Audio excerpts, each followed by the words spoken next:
Flashes of sporadic fighting have broken out in eastern Ukraine, where two regions besieged still to this day by the army. And as the military cracks down on anti-government dissent, a shelling has been reported in the Lugansk region. The army there made an overnight attempt to take control of a town gripped by anti-government resistance. However, they did fail to get past the activists' checkpoints. Earlier, there were reports that the training camp of pro-autonomy fighters in the region was destroyed by an airstrike. But the tension now is focused in Donetsk. Now, despite dozens of bodies being taken to the morgue in Donetsk, the Ukrainian government is denying that innocent locals are among the casualties of the army operation. The acting head of Ukraine's presidential administration insists the crackdown isn't possibly putting any civilian lives at risk. However, video and photo evidence coming in from eastern Ukraine does seem to suggest otherwise. Here you can see images from all across the Donetsk region of civilians killed in the crackdown. The army's supporters in the U.S., however, deny that government troops could be to blame. We remain concerned about the actions of Russian separatists against civilians in eastern Ukraine. There are a lot of reports that this isn't entirely one-sided. The separatists, some of the separatist leaders say that that the Ukrainian authorities have been shooting at civilians, but you haven't seen that. Well, if we have Hi there, I'm Darren Howard. And I'm Robert Nisbet. Welcome to part 2 as we take a look at propaganda and what you can do about it, the anti-propaganda show, Waking Up. And of course, they are very unconcerned about the unrest going on in the Ukraine. Yeah, unconcerned. That's kind of, well, hey. At any rate, we've got a major special coming up on ISIS. We have a documentary coming up about warriors and thieves. That's all talking about the war in Iraq. However, right now, we're talking about propaganda and Forbes magazine. Yeah, apparently Steve Forbes thinks that, the rich are getting kind of a rough ride lately. Yes, it's hard, all those slave laborers working for you. And he had to write an op-ed piece, and of course, talking about how we should actually be thankful for the rich. Check this out. Forbes family heir Steve Forbes has penned a billionaire-positive article in the Washington Post entitled, "How Billionaires Are Fixing Philanthropy." So here's one example of how he put this. Imagine a child suffering from malaria in Tanzania. A couple of years ago, philanthropists would have donated medicine or money for treatment. Today, they're working to cure the disease for good. It's just one example of the titanic shift that's occurred in the world of giving. More than ever, individuals are funding solutions, not stopgaps. What sparks such a sharp lift? The free markets. And I love this. He's like, if you let us have more billions, we will let you have more crumbs. So, hey, you should be thanking us. So what he's saying is deregulate, for example, the financial industry. Right. So now, who doesn't want cops on the beat? The robbers, right? Deregulation is taking the cops off the beat, so that they go, oh, great, now I can take more unregulated risk. And I'm going to take depositors' money that's guaranteed by the government, and I'm going to use that as leverage where I do gambling that goes to my benefit. And by the way, if it blows up, sorry, the government's going to have to bail you out. That's exactly, because I'm thinking, why? Because it worked so well before, but nothing happened to them. So what do they care? So now they get to turn around and write obnoxious editorials like this. Oh, please, I do declare you should be thanking us by giving us more billions of dollars. So I'm feeling more thankful already. Yes, I want more, but we need more crumbs, and we need to give them more billions of dollars. Yes, because trickle-down works.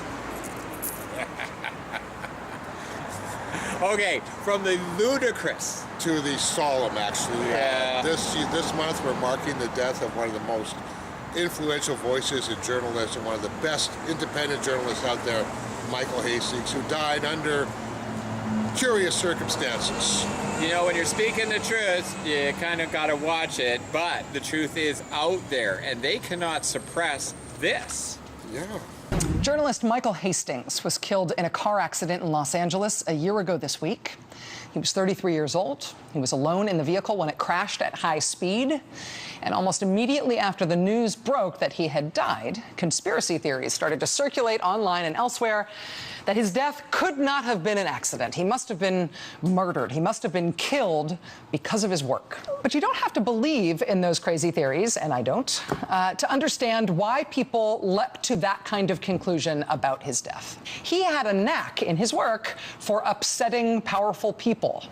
His reporting for a Rolling Stone magazine piece called The Runaway General won a George Polk Award. It resulted in the resignation of the commander of U.S. and NATO forces in Afghanistan, General Stanley McChrystal.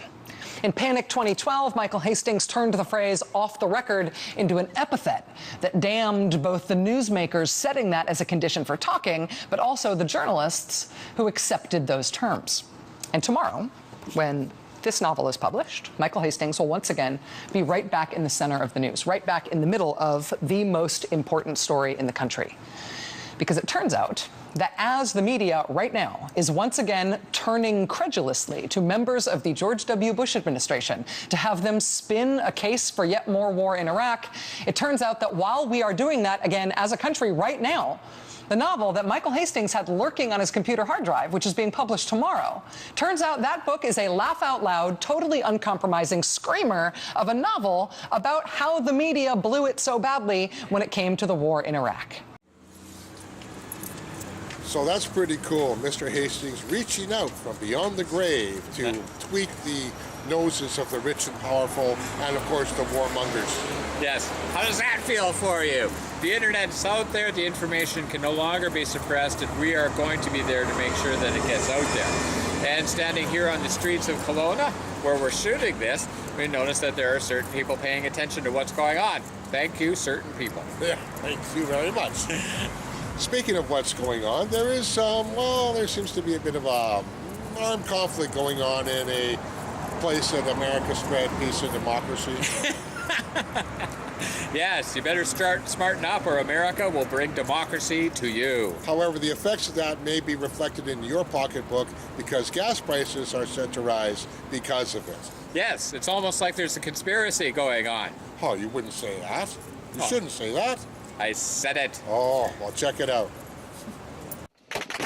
The worsening crisis in Iraq is causing concerns in the international community about oil output and oil prices. At production of about 3.3 million barrels a day, Iraq is the world's second biggest oil producer, after Saudi Arabia, in the Organization of Petroleum Exporting Countries, or OPEC. And according to the International Energy Agency, the country accounts for roughly 4% of global oil production. Making matters worse, OPEC says that global consumption will increase sharply in the last quarter of 2014, and the organization plans to produce more to meet demands. Worries of a civil war breaking out in Iraq have startled markets and pushed the international benchmark to a 3-month high above $110 a barrel. We are still very sensitive what goes on in the Middle East. There's no question that spills over, and that's reflected in the Brent price usually. And it's a global market, so everything is interrelated. So what goes on there affects us also. Connie Lee, Arirang News. So, let's see. Gas is already over, or oil is already over $100 a barrel. But, that's good because that means we can build more pipelines. How's that working out for you, Christy? Yeah, more words coming up on the pipelines. Awesome. We did a video here, a bunch of people shared, and we really do appreciate it because remember, activism is working, fascism is losing, and they have a snowball chance in more places to get a pipeline put through anywhere in northern BC. Now, recently, the Republican propaganda horn, Fox News, they've had a bit to say about what's going on in Iraq as well. They seem to have a bit of a memory lapse about what caused this whole situation there. But, of course, mainstream comedian Russel Brand has called them on it. Check out what he had to say about what Fox has been saying. Hello and welcome to Justice. This is Justice Judge Janine. So what should we do? Send in more troops to protect sacrifices already made? Cut a deal with the devil, Iran? She's talking about the situation in Iraq. She's adjudged Iran to be in league with Satan, or even the embodiment of Satan. Hopefully, over the course of this, she's going to acknowledge the US government and military, in their meddling with foreign affairs, have created this situation in Iraq, created the threat of ISIS, likely armed them over the course of the preceding decade, and certainly contributed to the instability in that region that's generated the problem. There should be no further intervention or meddling, because that's what led to the problem in the first place. Over to you, Justice. The ISIS assault, the Islamic State of Iraq and Syria, signals the beginning of the reverse crusade. They are coming for us. To them, we are the infidels. Americans have shed enough blood there. My resolution? Airstrikes. Bomb them. Bomb them, keep bombing them, bomb them again and again. Justice Judge Janine, bomb them. She's pointing everything. Bomb them. When they do these bombings, it creates more insurgents. That's what creates them.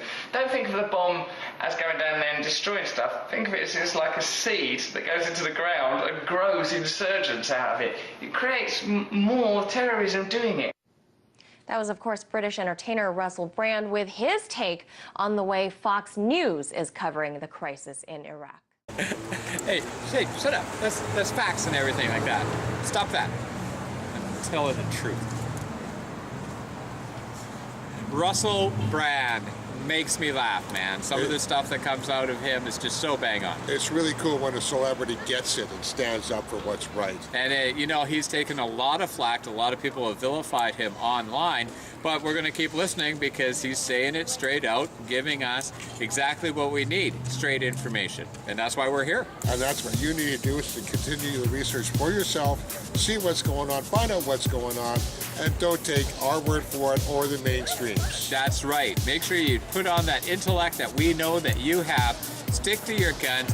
Be curious and find information on the net, because we are writing the digital history books and they are trying to lie and produce action plans. And we'll be back with a report on what's going on in the world that may not be more, well, that may be a little more than the story you're getting from the mainstream. So make sure you stay tuned, and thank you once again. We really do appreciate all the likes and shares. I'm Darren Howard. And I'm Robert Nisbet. You've been tuned in to Video Radio, where we do have documentaries coming up in a brand new advent for Radio Free Canada on the internet.